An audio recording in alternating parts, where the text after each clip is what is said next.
Là, c'est de l'argile. Le matériau en lui-même est d'une extrême souplesse, donc il nous laisse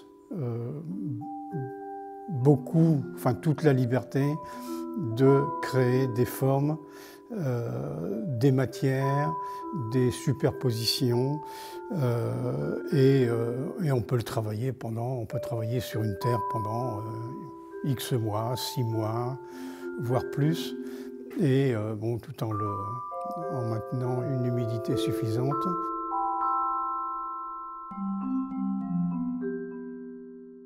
Quand on travaille le volume, on sculpte la lumière et les ombres. Donc il faut créer des ombres pour créer des volumes.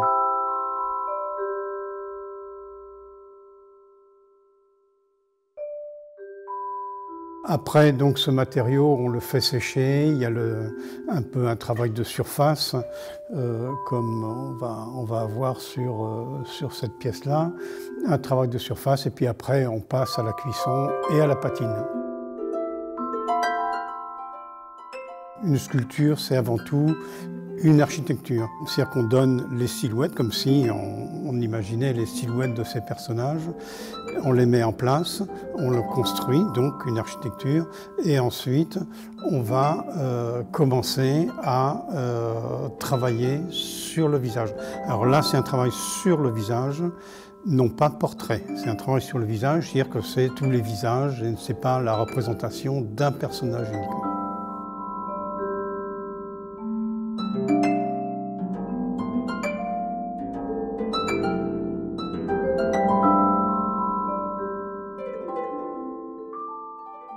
La pièce, dans sa totalité, je ne l'ai jamais imaginée. C'est simplement la danse des masques. Un visage, c'est une succession de voiles qu'on enlève ou qu'on remet.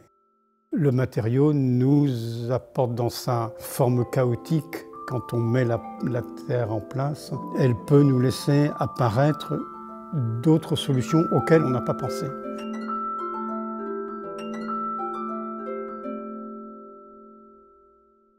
Quand on rencontre une personne, c'est par le visage qu'on la reconnaît. Qu'est-ce qui peut aller plus loin dans l'expression même de cette personne? Et c'est là que je me suis intéressé au visage. Je me suis dit, tiens, je vais faire un visage et puis on passera à autre chose. Non, non, parce que le visage c'est tout un univers.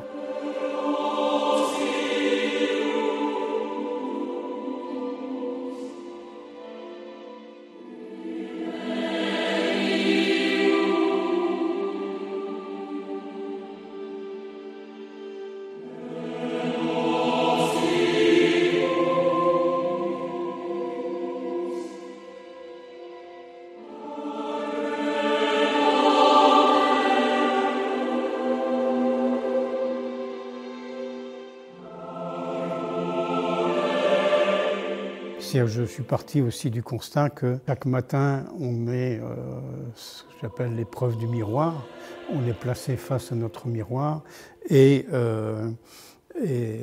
chaque matin, on va construire sur notre visage le masque de jour pour la stratégie qu'on va mettre en place.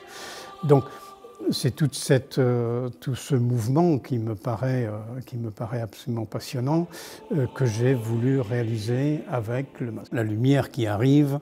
Un jour, on va avoir un beau soleil, on va avoir une journée couverte, on va avoir des éclairages très différents. Là, dans mes pièces, il n'y a pas un seul point de vue, comme le visage unique où on se met en face et on voit cette personne.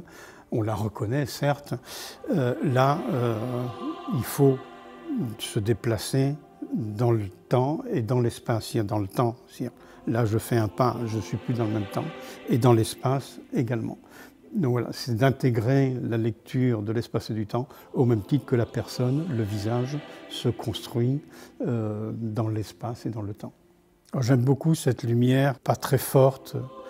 Demain, il y aura un autre éclairage et j'en aurai une autre lecture. Je ferai certainement très différemment.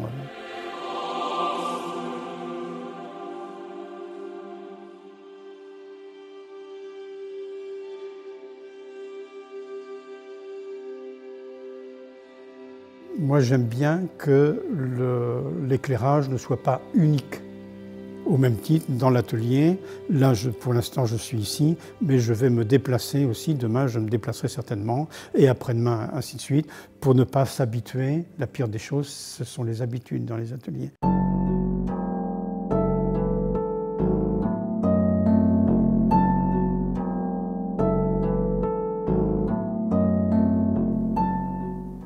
Alors, ces personnages ont toujours des expressions. Quand on se rencontre, le visage qui est face à moi, il exprime le plaisir de la rencontre ou autre chose. Ça peut être bien autre chose. Mais le visage, il a une expression. C'est pas une momie.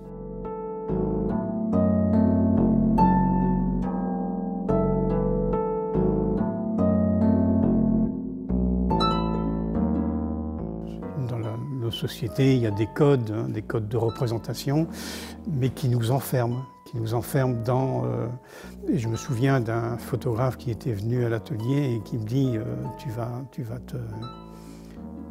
te taire. Je dis mais pourquoi? Parce que pour moi, ce que j'ai besoin comme photo, il faut que, quand tu parles, tu déformes ton visage.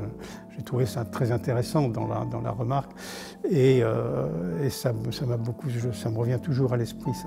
Et comment immobiliser quelque chose qui ne l'est pas par définition. Donc, en fin de compte, il n'y aura jamais de cet instant privilégié. Il y a des grands moments de bonheur, mais qui sont très furtifs. Et c'est bien pour ça peut-être que je poursuis ce travail.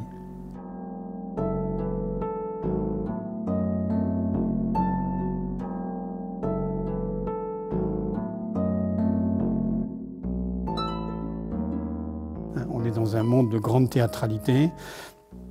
Alors comment déceler